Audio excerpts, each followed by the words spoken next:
little girls like this, and they will kidnap you, and they will kill you. They'll take you somewhere and make you a sex slave. Bring it up, Cap. Is that what you want? You want to be somebody's sex slave? You don't, right? So you got to change what? Your appearance.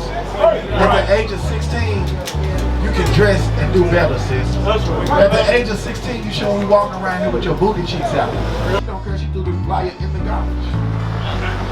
Our children are demons.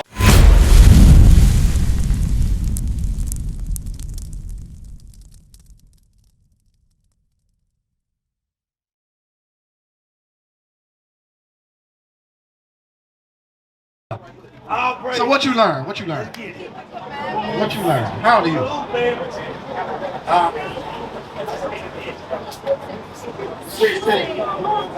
Look closer to it. We ain't gonna bite you. You're 16? Alright. I see you got an ankle monitor on. Wake him up! I appreciate y'all. Y'all together? No. Ah, okay. So let me talk to you then.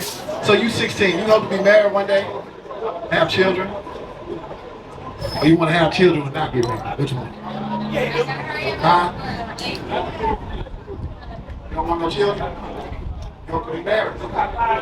You don't, so what do you hope to procreate? I'm going to ask you this. Do you hope to have sex?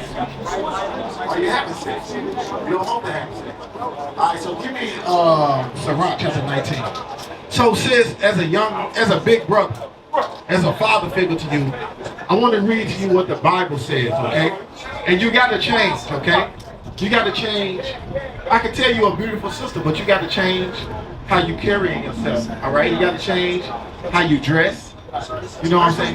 You got to change this. You are far more better than this. Come on. That's what the Bible says. Sirach chapter 19 and verse 29. Man may be known by his look. The Bible says you can look at someone and tell who they are or what they are, right? It said a man may be known by how he looks. Just like if I wore a police uniform, right? You would think I was what? A policeman. If I had a bus driver outfit on, you would think I was what? If I had a basketball uniform on, you'll know I play basketball, right? Get out. So the Bible says that a man may be known by his looks. All right, come on. And one that have understanding by his countenance. When thou meetest him, a man's attire and excessive laughter and gait show what he is. So a man's attire means what he wears. So sis, you got to change what you wear. Do you know what, dude? Let me ask you something. Do you know how God commands a black woman to dress? Bring it out! Have you ever looked it up? If not, it's okay. That's why we're here. I'm not trying to shame you or nothing. But I want you to know, all right? Because you're at the age of 16 with an ankle monitor on, right? So, listen to this, sis. There's a lot of 16-year-olds coming up missing. You know why they're coming up missing? Bring it up. Because they're not following God. They don't know God. Their parents didn't know God, right? And a lot of them come up missing from men who are pedophiles, men who are narcissistic men that are, give me some more words. They traffic women. They traffic little girls. They looking for little girls like this, and they will kidnap you. And they will kill you. They'll take you somewhere and make you a sex slave. Bring it up, Cap. Is that what you want? You want to be somebody's sex slave? You don't, right? So you got to change what? Your appearance. At the age of 16, you can dress and do better, sis. At the age of 16, you shouldn't be walking around here with your booty cheeks out. That's unacceptable. I have a 15-year-old daughter. Bring it up. Maybe you haven't been taught that. You haven't been taught to love yourself. And that's what we're trying to teach you. How to love yourself. Because when you love yourself, you're going to cover up because you don't even want nobody else to see you. The only person you want to see your butt cheek is you. You don't even want your daddy or mama looking at your butt cheeks no more. And the only next person supposed to see your butt cheeks is your husband. That's right. But as a 16-year-old, you should not be out here walking around with your butt cheeks out. Alright? Listen. Deuteronomy. 1 Timothy chapter 2 and verse 9. I got two more scriptures we're going to let you go, but I hope this sink in, sis. This could be your warning before something bad happens to you. You understand? In like manner also, that women adorn themselves in modest apparel. He's talking about the little girls, the women, must adorn themselves. You know what it means to be modest? Have you ever looked that word up? That's a word you should look up. If you want men to grow up and as you grow up to respect you, you can't dress like that because a man is going to look at you like a whore. She belongs to the streets. Then he's going to treat you like a whore. Then he's going to call you a bitch. Then he's going to go upside your head. Then he's going to drag you by your hair. That's what he's going to do. Then he's going to give you a blunt. Then he's going to say, snort this. Then he's going to give you a little pill talking about fentanyl. Here, take this. Next thing you know, you're a drug addict out here. You see what I'm saying? Or you die. You don't want that, sis. You understand that? We out here telling you because we love you. You in a big city. You in here in DC. You in a big city. And anything can happen to you. Come on. In like manner also, that women adorn themselves in modest apparel. You gotta adorn yourself, sis. We telling you this because we love you. You gotta beautify yourself in modesty. Modesty means you gotta cover up. You have to put on a dress. Just like you got your arms out covered up, that's how you need to cover up.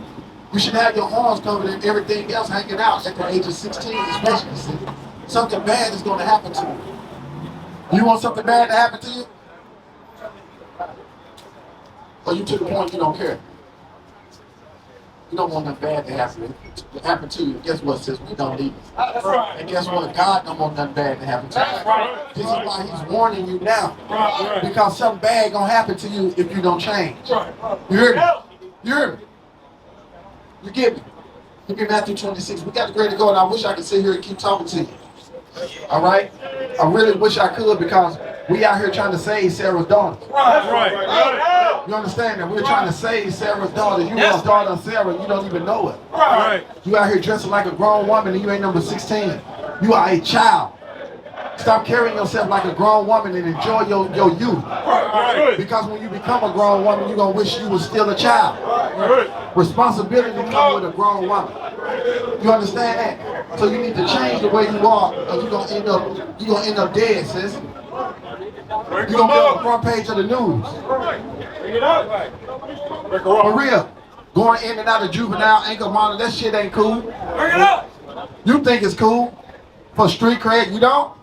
That's good. Don't think that stuff cool. Get that stuff off your ankle and you live your life as a young woman out here. You cover your body up. You come outside in your underwear. That's what you're walking around like a prostitute in your underwear right now. And what you got for sale? Ass. That's what men think.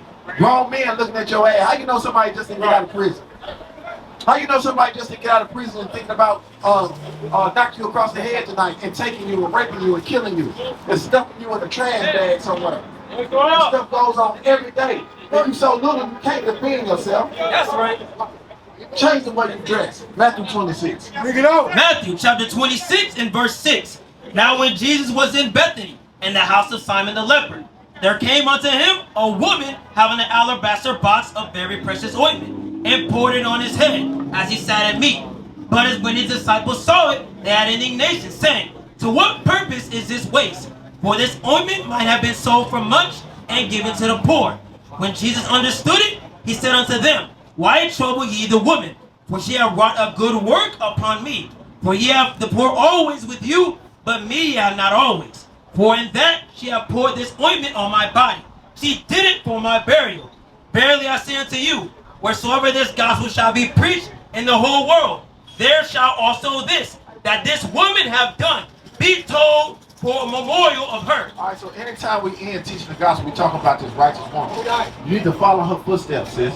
You need to learn what righteousness is and follow that. If not, you're going to end up dead. Or you're going to end up raped. You're going to end up hurt, sis. Ain't nobody else going to stop and tell you this. You understand?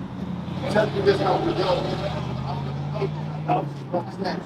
The self-esteem, you're trying to pick it up. You don't love yourself yet. You don't know how to love yourself. You need to get a plight. That plight, you need to call a number on the back. And you need to get with women that can show you how to love yourself. All right?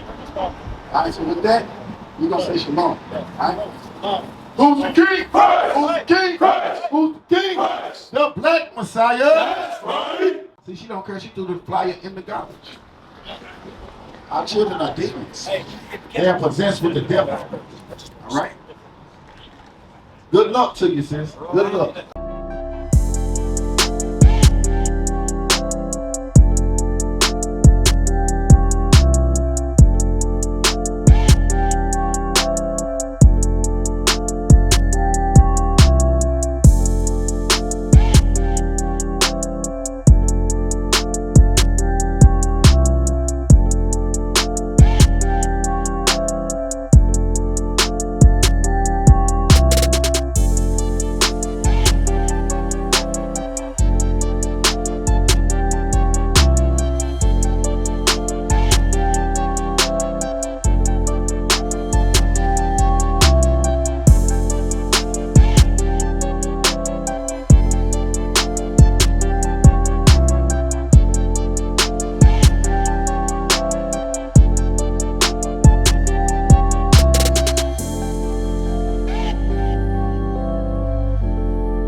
Nation is community. Nation is men leading by example. Nation is women's support. Nation is children with role models.